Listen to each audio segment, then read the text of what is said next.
They say some places should remain forgotten, buried under centuries of dirt, shadow, and fear. Deep in the Appalachian wilderness lies a village where even the bravest dare not speak of the temple made of black stone, a place shrouded in whispers of ancient rituals and the promise of something far worse than death.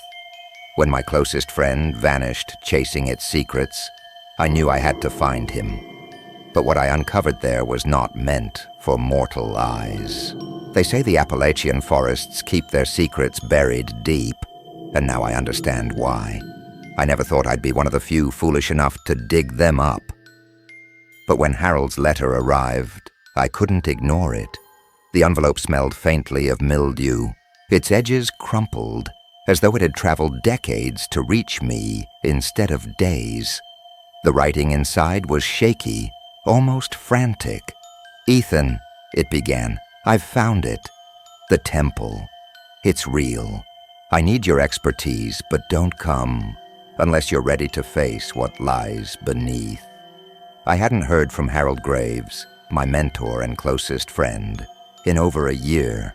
He was always chasing legends, the kind that most historians dismissed as fairy tales.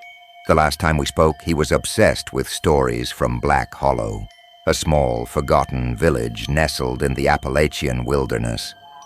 According to local lore, an ancient temple built of black stone sat hidden in the forest, cursed by something older than memory itself. It was easy to dismiss the stories until Harold disappeared. By the time I arrived in Black Hollow, it was late afternoon. The village was smaller than I expected, a cluster of wooden houses leaning against each other as if bracing for a storm.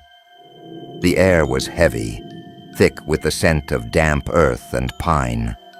The villagers were wary of me, their eyes darting away as I approached. At the inn, a hunched woman greeted me with a nervous smile. "You must be Mr. Cross," she said, her voice barely above a whisper. "You're here about Dr. Graves, aren't you?" "Yes," I replied. "When was the last time you saw him?" She hesitated, glancing toward the darkening forest beyond the window. "Nearly a week ago. He went into the woods, to that cursed place. He never came back."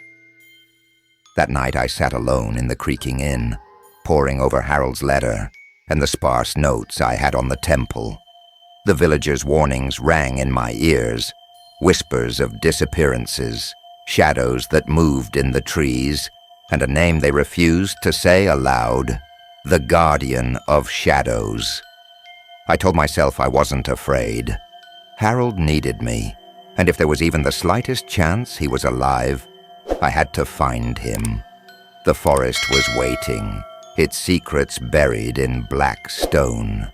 The next morning, I set out to gather whatever information I could about Harold's disappearance. The villagers were tight-lipped, their expressions ranging from distrust to outright fear.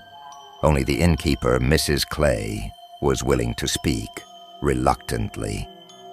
"He was obsessed," she said, sliding a steaming mug of coffee toward me. "Kept muttering about the Guardian and something he called the ritual." She lowered her voice as if afraid someone might overhear. "There's a darkness in those woods, Mr. Cross. Dr. Graves shouldn't have gone poking at it." She handed me a leather-bound journal. It was battered and damp, with Harold's unmistakable scrawl across the cover. "Field notes. Black Hollow." I took the journal to my room, my hands trembling slightly as I opened it. Harold's entries were vivid, almost manic. The first few pages contained sketches of ancient symbols and detailed descriptions of his journey into the forest. He wrote of strange carvings on trees, animal bones arranged in patterns, and an unsettling silence that fell as he approached the temple. Then there was the legend, the Guardian of Shadows. According to Harold's notes, the Guardian was no mere myth. Local tribes once worshipped it, believing it to be a protector of the land, but at a terrible cost. Rituals were performed to appease the entity, involving offerings of blood and life. The temple itself, Harold wrote, was a gateway, a thin place where the boundaries between worlds blurred, but it was the final pages that froze my blood. Harold described finding the temple, its black stone walls towering above the surrounding trees. He wrote of an altar at its center, adorned with strange glyphs and streaked with something dark he couldn't identify. His last entry was scrawled hastily, the words barely legible. I hear them, the voices. They say I'm close, but it feels like they're leading me deeper into something I can't escape. Tomorrow, I'll go further. If I don't return, the Guardian will have found me first. The journal slipped from my hands, landing on the floor with a dull thud. Harold wasn't just researching the temple. He was living the nightmare it promised. I spent the rest of the day preparing for my own journey into the forest. My bag was packed with essentials: a flashlight, a map, a knife, and Harold's journal. As night fell, I lay awake in bed, listening to the creaks and groans of the old inn. Somewhere out there, the temple waited. And if Harold's words were true, it wasn't waiting alone. At dawn, I stepped into the forest. The path was barely a suggestion, overgrown with brambles and scattered leaves.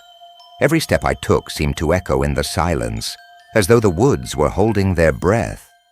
Harold's journal served as my guide. His notes described landmarks: a twisted tree, a stream that forked into two, leading to the temple. The first hour passed uneventfully, but as I ventured deeper, the air grew heavier, the silence almost oppressive. It wasn't long before I found the first sign Harold had been here: a torn scrap of fabric, caught on the jagged edge of a low-hanging branch. I stuffed it into my pocket, a bitter reminder of what I might find if I wasn't careful. The forest felt alive, its shadows shifting just beyond my vision. Occasionally I thought I heard whispers, faint, almost like the wind, but not quite. When I paused to listen, they stopped. The stream Harold mentioned came into view, its water black and still. As I crouched to refill my canteen, a shiver ran down my spine. The air smelled metallic, like blood, and the sunlight filtering through the trees seemed dimmer than before. I pressed on, following the stream until I reached a clearing. My breath caught in my throat. There it was, the temple. It rose from the earth like a jagged wound, its black stone walls rough and unyielding. Moss clung to its surface, but the stone itself seemed to reject the growth, as if unwilling to be claimed by nature. The structure was both ancient and wrong, its angles sharp and disorienting. I approached cautiously, Harold's journal clutched tightly in my hand. The entrance loomed before me, a gaping maw framed by strange carvings. They resembled eyes, hundreds of them, all staring, watching. My flashlight beam faltered as I stepped inside. The air grew colder. The sound of my footsteps echoed unnaturally, as though the space was much larger than it appeared. Inside, the walls were covered with the same symbols Harold had sketched: spirals, jagged lines, and the unmistakable shape of a figure with elongated limbs. I moved deeper, the beam of my flashlight sweeping over debris and stone. Then I saw it, the altar. It stood in the center of the temple, carved from the same black stone as the walls. The surface was smooth, except for deep grooves stained a dark, reddish-brown. Around it were markings etched into the floor, forming a circle. I crouched to examine them, the hair on the back of my neck standing on end. Something shifted in the corner of my vision. I froze, my flashlight trembling as I turned toward the movement. The shadows along the far wall seemed to ripple, but when I focused on them, they were still. For a moment, I considered leaving, but Harold's journal spoke of a discovery deeper within, and if he had gone further, so would I. Summoning what little courage I had left, I stepped past the altar, deeper into the darkness. The air grew colder the deeper I ventured into the temple. My breaths came in shallow puffs, visible even in the dim glow of my flashlight. The silence wasn't just oppressive, it was alive. Every step felt like an intrusion, every breath a provocation. The chamber housing the altar was immense, far larger than it seemed from outside. The walls rose impossibly high, their surfaces etched with symbols that seemed to pulse faintly in the dark. As I approached the altar, my fingers traced one of the carvings nearby, and a sharp jolt ran through my hand. I recoiled, convinced for a moment that the stone was alive. The altar itself was mesmerizing. It was cut from the same black stone as the rest of the temple, but its surface was unnervingly smooth, as though untouched by time. Grooves on its surface formed intricate patterns, converging toward a central hollow. I leaned closer, shining my flashlight over it. Blood. The grooves weren't merely decorative, they were channels, and the dark stains filling them left little doubt about their purpose. My stomach turned, but I couldn't look away.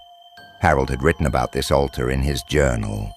It was the heart of the temple, the place where the guardian's rituals were performed. The symbols on the walls seemed to watch me as I examined the altar. At first, they were unreadable, a language too ancient for my mind to grasp. But as I studied them, shapes began to take form. Twisted figures, human-like but distorted, offering sacrifices to something immense. And then I saw it. Etched into the center of the far wall was the Guardian. It was unlike anything I'd ever seen. Its body was serpentine, coiled and angular, with limbs that stretched unnaturally long. Its face was a void, a darkness that seemed to devour the light of my flashlight. Around it, smaller figures, people, knelt in supplication.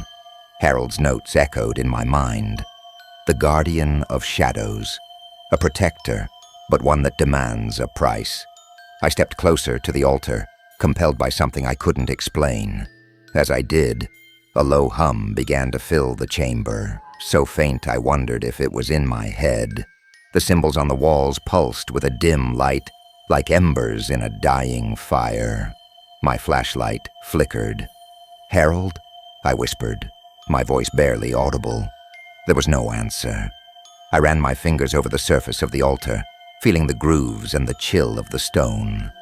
At its center, the hollow seemed bottomless, a void that absorbed all light. I leaned closer, the hair on the back of my neck prickling. A whisper echoed from the darkness, not from the hollow, but from the walls themselves. "Stay," it said, faint and cold. I stumbled back, nearly dropping my flashlight. The whispers grew louder, overlapping until they became a cacophony. Faces seemed to emerge from the walls, their mouths open in silent screams. My head spun, my heart pounding against my ribs. I turned to run but stopped in my tracks. Behind me, the shadows weren't just moving, they were reaching.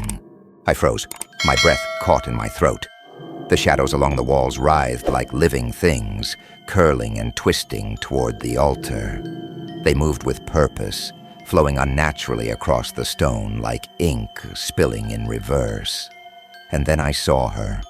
The shadows gathered, coalescing into a shape, a towering figure that seemed to stretch beyond the ceiling. Her body was indistinct, shifting constantly between solidity and smoke. Her eyes, or what I thought were eyes, were two pinpricks of light, cold and unyielding. Her presence was suffocating, filling the chamber with a weight that pressed down on my chest. The whispers returned, now a single voice, low and resonant. "You came unbidden," it said, the words reverberating in the air. "Why have you disturbed my sanctuary?" I couldn't move. My legs were locked in place, my body refusing to obey as every instinct screamed at me to flee. I managed to stammer, I'm looking for Harold Graves." Her gaze, or perhaps her very essence, focused on me. It felt like 1,000 hands gripping my mind, peeling back my thoughts. "Harold," she echoed, the name twisting unnaturally in her voice. "The Seeker. He was bold but weak. He offered nothing." A cold dread seeped into my veins. What happened to him?" She tilted her head, the movement fluid yet unnatural. "He was given a choice, as you will be. He failed to act." The air grew heavier, the room darker, as she gestured toward the altar with an elongated limb that seemed to ripple like water. "This is a place of power, where worlds converge. You stand on the threshold of eternity, mortal. Will you take the step forward?" I shook my head, my voice trembling. "I don't understand."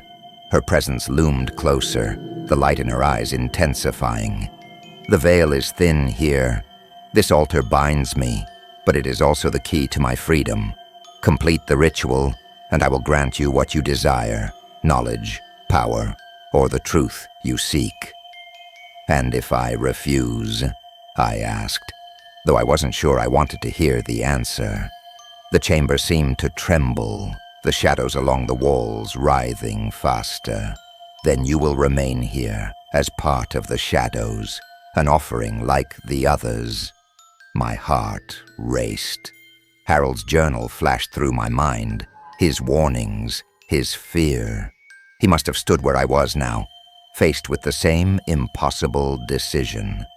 He hadn't completed the ritual, and judging by her words, he hadn't left the temple either. The guardian watched me in silence, her form shifting and flickering like a candle flame. "I don't want your power," I said finally, my voice steadier than I expected. "And I don't want your truth. I just want to leave." The light in her eyes dimmed, her form unraveling slightly, but her voice remained calm, almost amused. "Leaving is not a choice, mortal. You must decide. Fulfill the ritual, or become what you fear." The chamber began to close in around me, the shadows creeping closer, their cold tendrils brushing against my skin. I was out of time. The weight of the guardian's presence bore down on me, suffocating and cold. My flashlight flickered weakly in my trembling hand, its beam swallowed by the writhing shadows that closed in like a living tide.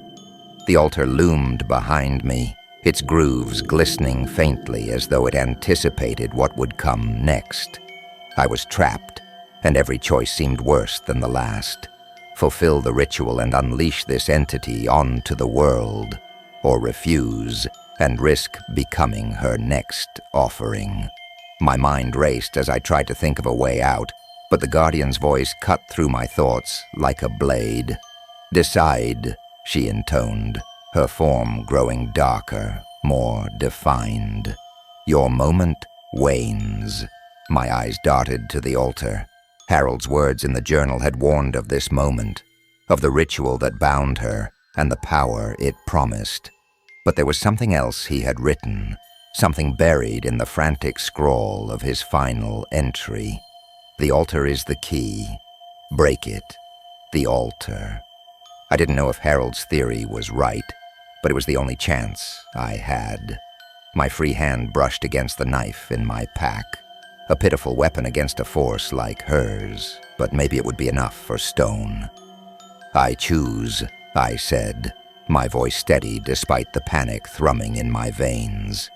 Her eyes narrowed, the light within them flaring. "Speak your desire, mortal, and it shall be granted." I didn't answer. Instead, I lunged for the altar. The knife met the cold stone with a sharp clang, the impact reverberating through the chamber. Sparks flew as I struck again and again, desperate to find a weakness.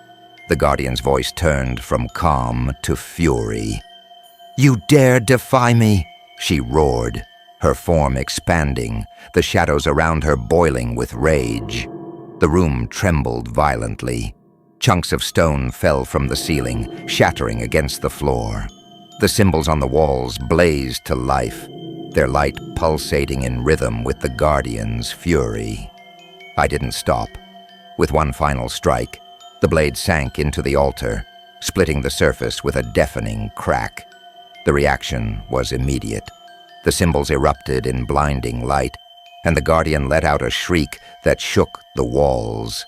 Her form flickered wildly, struggling to maintain its shape as the altar's power unraveled. "No!" she screamed, her voice a storm of fury and despair. "You will not escape me." The floor beneath me began to collapse, the once solid stone giving way to a void of swirling darkness. I stumbled backward, nearly losing my footing as the altar crumbled into dust. The shadows recoiled, their tendrils retreating into the walls, but the Guardian's presence didn't fade entirely. Her voice echoed one last time, faint but seething with rage. "You cannot destroy what is eternal, mortal. I will find you, and you will answer." I didn't wait to see what came next. The chamber was falling apart, the walls buckling and the ceiling threatening to collapse.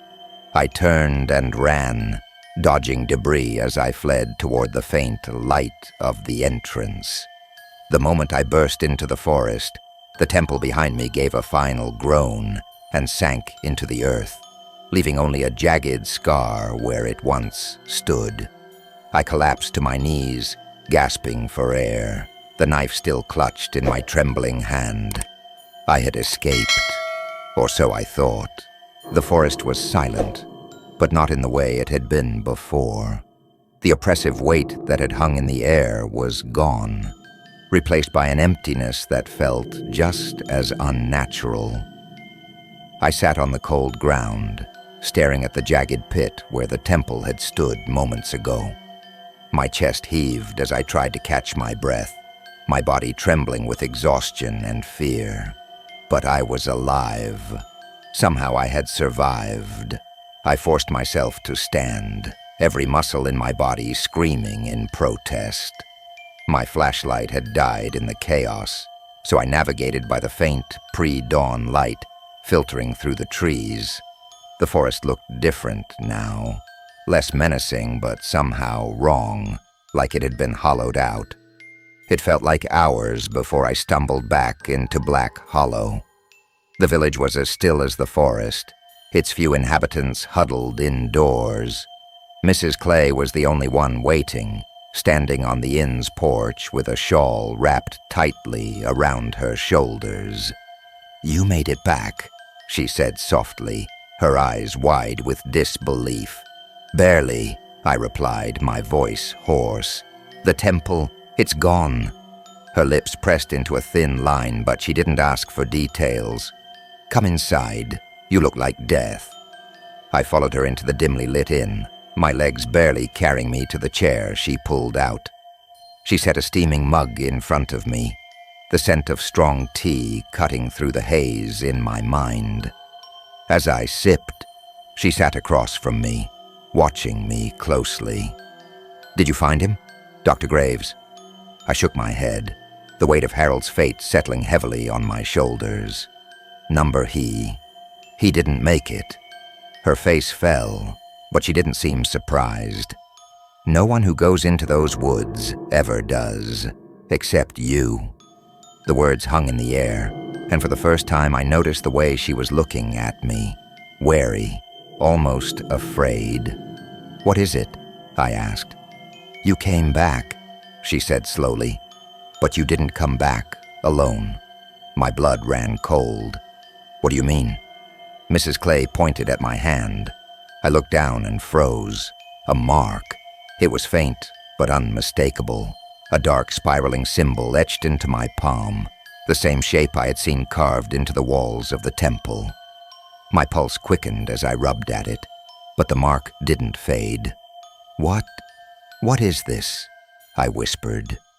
Mrs. Clay's voice trembled. "It's her mark, the guardian. You destroyed her temple, but you didn't destroy her." I stumbled back from the table, the chair screeching against the wooden floor. My mind raced, fragments of the guardian's final words echoing in my ears.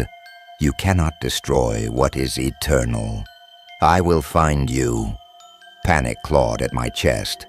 "No," I muttered, shaking my head. "It's over. She's gone." Mrs. Clay didn't respond. She simply crossed herself and whispered a prayer under her breath. I didn't sleep that night. Every creak of the inn, every whisper of the wind outside felt like her presence looming over me. By morning, I had packed my belongings and left Black Hollow without a word. The drive back to civilization was long and uneventful, but the sense of dread never left me. Even now, sitting at my desk weeks later, I can still feel it. Her mark, burning faintly against my skin. I don't know what I unleashed in that temple. I don't know if the guardian is still bound, or if she's free, watching, waiting. But I know this. She's not done with me, and I'm not sure I'll survive when she returns.